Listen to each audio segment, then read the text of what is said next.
झुंड गलियारे में घूम रहा था। उन्हें अपनी मौजूदगी का पता न चलने देने के लिए उसे बहुत सावधानी से पीछे हटना पड़ा और बिना किसी परेशानी के अपने ठिकाने पर लौट आया। लेकिन तभी उसने डर के साथ देखा कि उसके कपड़े फट गए थे। इस पर उसने तुरंत अपने कपड़े उतारकर जांच की। अच्छा हुआ कि यह सिर्फ एक झूठा अलार्म था। पिछले ज़ॉम्बी ने उसकी त्वचा को नहीं काटा था। जब निक अपने लूट की जांच कर रहा था तो उसने अचानक पाया कि उसमें 2 वॉकी टॉकी थे। निक यह देखकर खुशी से खिल उठा। इस तरह वह बेफिक्र होकर लिसा से बात कर सकता था। यह सोचकर उसने रात के अंधेरे में नीचे जाकर वॉकी टॉकी लिसा के घर में फेंक दी और वॉकी टॉकी के बारे में एक कागज पर लिख दिया। वास्तव में अगले दिन उसे लिसा की आवाज सुनाई दी। वॉकी टॉकी वाले दोनों लोग आखिरकार खुलकर बात कर सकते थे। इतने लंबे समय तक किसी से बात न करने के कारण वे वॉकी टॉकी को नीचे रखना ही नहीं चाहते थे। शौक से लेकर शादी तक हर विषय पर बात करते रहे। लेकिन सिर्फ प्यार काफी नहीं है, रोटी भी चाहिए। चूंकि इस समय घर में खाना और गोला बारूद खत्म हो गया था, कुछ खाने के लिए निक ने बाथरूम के वेंटिलेशन डक्ट पर नजर डाली। हालांकि यहाँ की गंध थोड़ी तेज थी, लेकिन यह गलियारे से कहीं अधिक सुरक्षित था। जल्द ही निक ने बिना सोचे समझे एक कमरा चुना और उसमें कूद गया। ये सुनिश्चित करने के बाद कि इस घर में कोई झोंबी नहीं है, उसने बेफिक्री से सामान की तलाश शुरू कर दी। लेकिन उसे पता चला कि यह परिवार बहुत गरीब था। चारों ओर खाली था, कुछ भी नहीं था।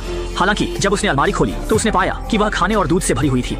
ये देखकर निक बहुत उत्साहित हुआ। उसने तुरंत यह अच्छी खबर वॉकी टॉकी के माध्यम से अपने साथी को बताई। निक को लगा था कि इन खाने की चीजों के सहारे वे सर्वनाश से बच जाएंगे, लेकिन अगले ही पल एक बुजुर्ग हथियार लेकर सामने आ गया। ये सुनिश्चित करने के बाद कि निक को झोंबी ने नहीं काटा है, बूढ़े आदमी ने अपनी सावधानी कम की और उसे गर्मजोशी से बैठने के लिए आमंत्रित किया। यहाँ तक कि उसने उदारता से निक को अपना खाना ले जाने की अनुमति दी। भोले निक को लगा कि उसे एक अच्छा इंसान मिला है और वह खाना पैक करने लगा। लेकिन अगले ही पल बूढ़े आदमी ने धोखा दिया और एक डंडे से उसे बेहोश कर दिया। जब निक बेहोशी से जागा तो उसने देखा कि बिस्तर पर एक महिला झोंबी बंधी हुई थी। इस समय बूढ़े आदमी ने अपनी योजना बताई। दरअसल उसकी पत्नी संक्रमित हो गई थी, लेकिन वह अपनी पत्नी को एक बेघर झोंबी बनने नहीं देना चाहता। इसलिए उसने अपनी पत्नी को बिस्तर पर बांध दिया। लेकिन वह उसे मुक्त भी नहीं करना चाहता था और अपनी पत्नी को भूखा न रखने के लिए उसने निक को पकड़ लिया ताकि अपनी पत्नी को ताजा मांस का स्वाद चखा सके। निक को दर्द से बचाने के लिए उसने दयालुता से दर्द निवारक दवाएं भी निकाली और इशारा किया कि निक जितना चाहे उतना खा सकता है। हालांकि जब निक को लगा कि उसकी मौत निश्चित है, तभी उसके लिविंग रूम में रखा इंटरकॉम बज उठा। इससे बूढ़ा आदमी सफलतापूर्वक वहां से हट गया। इस स्थिति को देखकर निक ने जोर से संघर्ष किया और रस्सियों से खुद को मुक्त कर लिया। आवाज सुनकर बूढ़ा आदमी निक को काबू में करना चाहता था, लेकिन इसके बजाय निक ने उसे धक्का दे दिया। अंत में बूढ़े आदमी को अपने बुरे कर्मों का फल मिला और वह अपनी ज़ॉम्बी पत्नी का भोजन बन गया। निक ने यह देखते ही दरवाजा बंद कर दिया, सामान उठाया और भाग गया।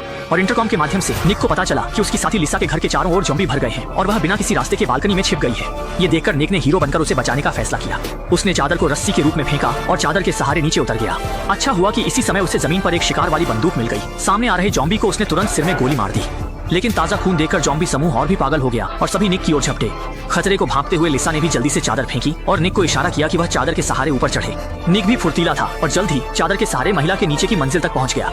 देखते ही देखते ज़ॉम्बी भी पीछे पीछे आ गए। उसने तुरंत अपनी छोटी छुरी निकाली और बची हुई चादर को काट दिया, जिससे ज़ॉम्बी नीचे गिर गए। इसी बीच लिसा के घर में ज़ॉम्बी की संख्या बढ़ती जा रही थी और उसे एहसास हुआ कि जल्द ही वह भी हार जाएगी।